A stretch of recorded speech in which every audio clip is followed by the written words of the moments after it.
Like Disney Plus and Netflix, Amazon Prime Video now has ads, and it's going to cost you if you want to get rid of them. I know this is going to upset quite a few people out there, so I thought it would be a good time to make a video and talk about these ad-free plans and whether you should actually pay for them. Personally, I'm not anti-ads, and in this video, I'll tell you why. Now, before we talk about those reasons, if you didn't know, Amazon started adding ads to Prime Video movies and shows. This starts off first with the US, UK, Germany, and Canada. Yay, we get the ads first. But wait, Amazon's not gonna leave you out. France, Italy, Spain, Mexico, and Australia. You guys are gonna get your ads later this year.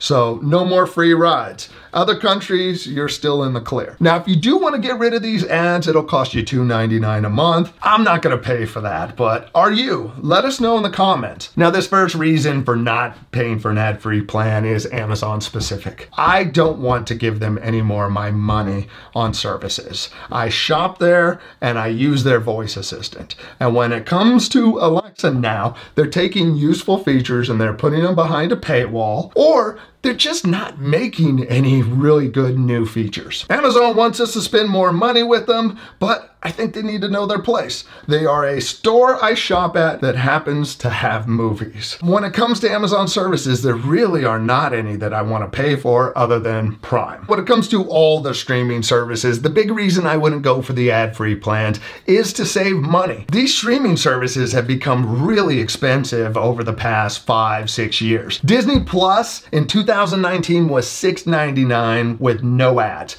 Now, if you get a plan, it's $13.99 for no ads. $7 more a month. Now, Netflix in 2018, it was $10.99 for no ads, and now it's $13.99. In an article from NerdWallet, in 2023, the average American had 4 streaming services and paid $48 a month. And that's not even including the internet you're going to need with it. And if you're actually watching live TV or you have cable, add that onto the price.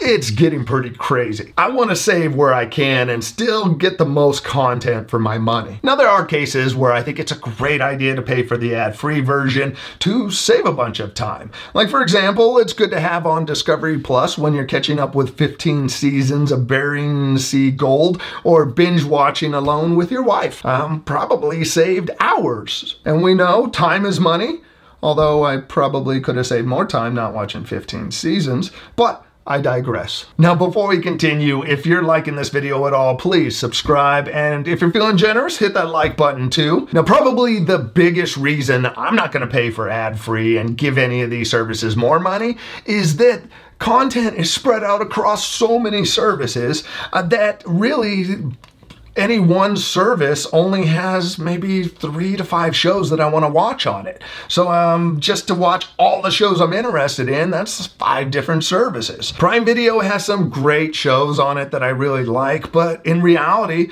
there's 4 or 5 shows and they each have 10 episodes, so maybe 30 to 40 hours of content out of the whole year. This is true with all the services. I hate that content is so spread around. For many of the services, I sign up just when they have complete seasons of the new shows out, and then I cancel it after a few months. In reality, I would really only keep Hulu, Discovery Channel Plus, and Prime Video because it comes with my Amazon Prime account. I almost forgot I would also pay for Peacock because the price is good and it has The Office, the best show ever. When it comes to my tolerance for ads, I have to blame Hulu. Hulu used to have the best ad-free plan ever. My wife and I would sit down and we'd catch up on sitcoms, and you could watch 3 episodes for every 2 episodes that you watched live or you had to fast forward through. It was great. Then slowly, more and more of my shows had ads in them. It's gotten so bad, I actually went to Hulu and searched up the details of what's considered ad-free. It's their partner programs that are ad-free. Apparently everything I watch, Discovery, History, and a few other channels, they're not partner content because I'm watching a bunch of ads. I'm now back in 2007 using Hulu's DVR recording show so I could fast forward them to not watch commercials, which is pretty sad. Now that Hulu has crushed my soul with advertisements, I'm more open to them from other services. My next reason for not paying for ad-free is I don't mind commercials. They're great for seeing new content, grabbing a snack, and most importantly, going to the bathroom. With the normal pausing of a show, people get a little too relaxed. Now with my wife, what she says is going to be a quick run to the restroom ends up being grabbing something to drink, a snack, 7 minutes with the kids. Somehow she's out in the garage grabbing laundry. We may not even get back to the show at that point. Now don't tell her I told you this. That little timer in the corner on most ads helps keep you and your partner on the clock. They start dragging, give a little shout out, 30 seconds left on the timer. Ads are better now since they're more targeted. As opposed to live TV, I'll turn that on Hulu, and all the commercials seem to be telling me about a drug for something I've never heard of that people can get, and trying to get me to get an accident attorney so I can get some easy cash. Another thing with ad breaks, they're really not that long. Amazon actually says we aim to have meaningful fewer ads than linear TV and other streaming TV providers. One service that does ads very well are Peacock. They keep them short. What I think is a great idea is when you pause, you'll actually have the screen pop up as an ad. So you get to stare at Jake from State Farm before your partner comes back in and you can unpause. Now when it comes to ads with streaming services, I understand.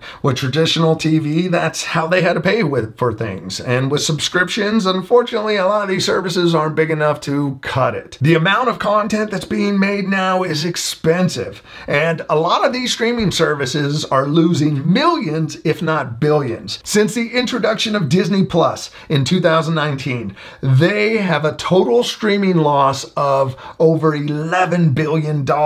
A Peacock streaming loss is expected to peak at $2.8 billion in 2023. They have 30 million subscribers and still losing billions. Now please folks, subscribe to Peacock. I can't lose my Office Superfan episodes on there.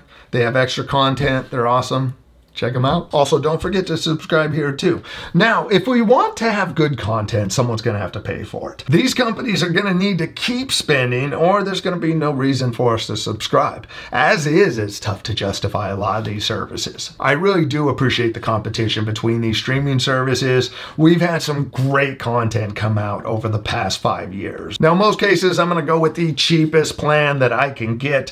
For those of you who are buying the ad-free plans, I appreciate you because you are helping to give a greater pool of content for us all to watch. Now for Amazon, I do appreciate that they chose the ad approach instead of bumping up the cost of Amazon Prime. They're going to save that Prime increase for something else. Now, what are your thoughts on paying for the ad-free version of Prime Video?